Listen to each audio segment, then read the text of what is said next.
la humanidad está pasando por una fase difícil en su desarrollo, y el riesgo potencial de sumirse en estados más profundos de materialismo y automatismo es preocupante. Ambos estados suelen cooperar entre sí, ya que cuanto más profundamente nos integramos en las fuerzas materiales, mayores son las influencias que pueden hacernos actuar sin pensamiento o intención conscientes. También se puede decir que en la época actual hay determinadas fuerzas, o agentes, que impulsan hacia una mayor inmersión en el materialismo con el fin de paralizar o impedir el desarrollo espiritual de la humanidad. En este sentido, incluso la noción de cualquier cosa espiritual ha llegado a ser ridiculizada, diluida en el comercialismo, o secuestrada en formas pseudo-espirituales. Es necesario mirar más allá del escenario de los asuntos externos. El vuelo del Fénix les saluda e invita al video. Fuerzas universales han estado en movimiento. Para las personas atrapadas dentro de la civilización externa del momento, con sus impactos, distracciones y estímulos, es difícil reconocer la existencia del conocimiento y la comprensión perceptiva que se encuentran más allá de los sentidos condicionados.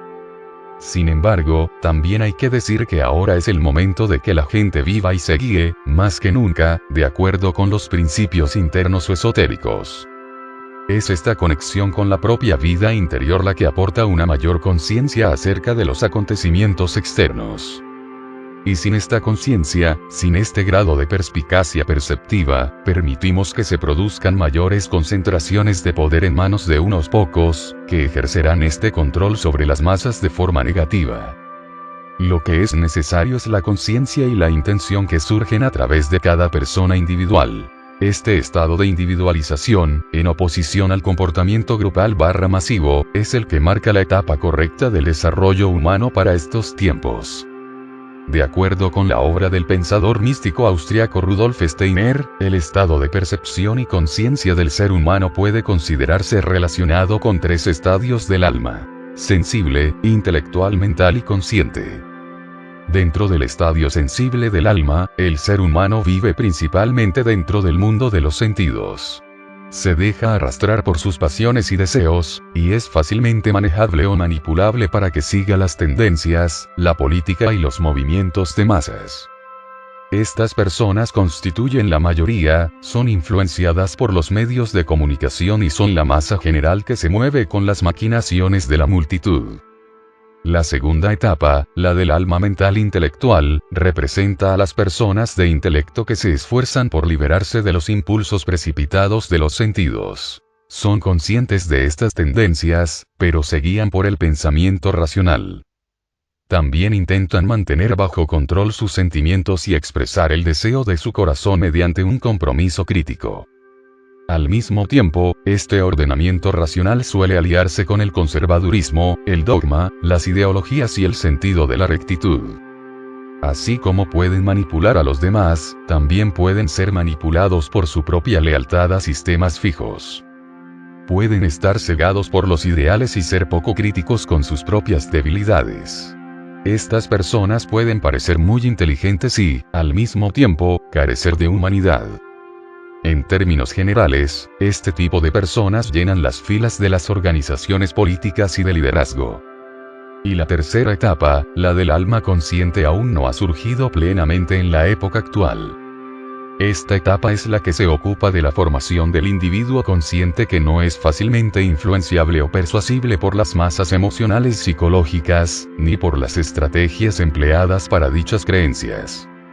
La fase de individualización de la humanidad fue, y sigue siendo, un paso necesario para liberar al ser humano del modo anterior de conciencia de grupo. El yo egoísta fue necesario en esta transferencia hacia la individualización. Sin embargo, el peligro ahora es que este ego operativo crezca más allá de su función y se convierta en un aspecto dominante del ser humano. Actuar y esforzarse desde el yo egoísta es lo que conduce al desequilibrio y la desigualdad del mundo. La etapa de individualización está ligada al aumento del egoísmo, pero es una relación necesaria para alcanzar las profundidades de la autorrealización. Se vuelve problemática cuando el ego, en lugar de conducir al crecimiento interior, se proyecta al exterior y se convierte en el aspecto principal de la personalidad externa, lo que puede conducir a un crecimiento interior atrofiado y a una continua proyección externa del ego.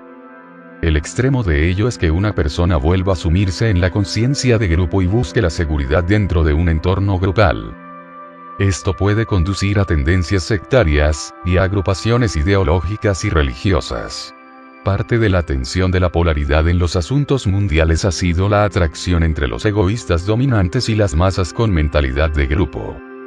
Sin embargo, también se puede reconocer que, para poder superarla, esta etapa de crecimiento debe vivirse y experimentarse. Las tensiones y el estrés aumentan cuando las personas parecen incapaces, o se les impide, superar esta etapa del desarrollo humano. En este caso, la persona permanece en el nivel del yo inferior, que es un fenómeno de masas y está por debajo de la individualización plena. El yo inferior se convierte en la expresión dominante de la personalidad, y ésta puede literalmente desbocarse, enredándose en pasiones, credos, desacuerdos y disputas.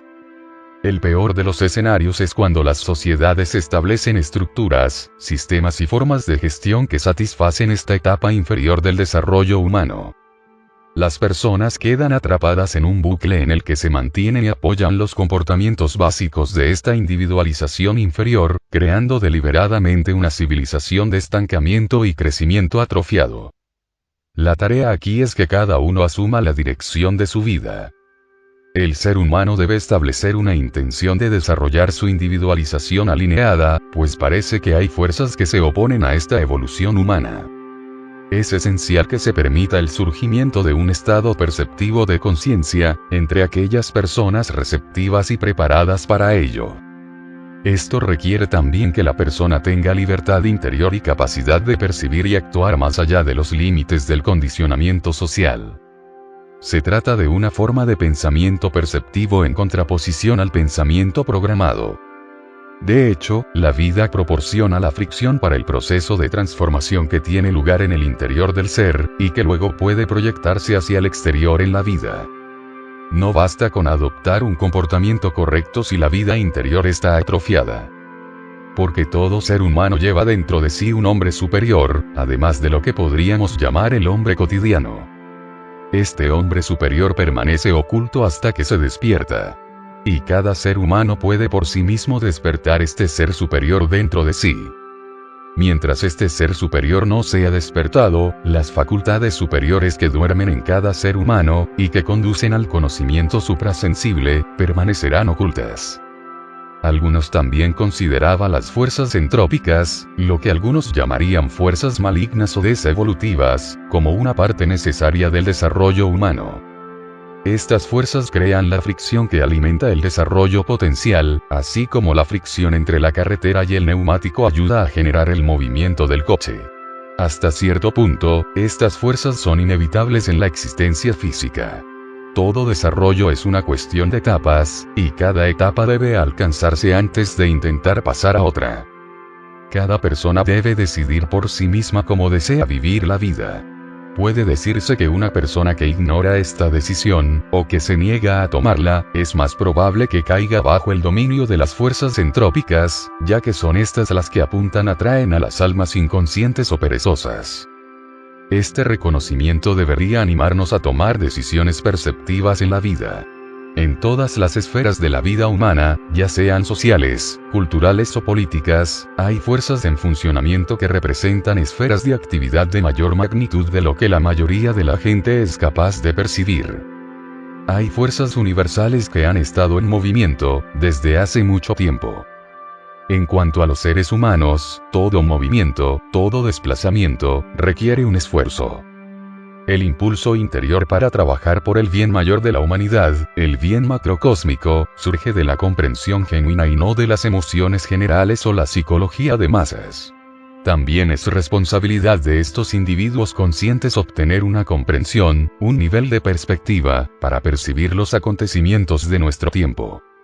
Es esta comprensión de las fuerzas que están detrás de los acontecimientos en sentido literal lo que ayuda al crecimiento del alma consciente.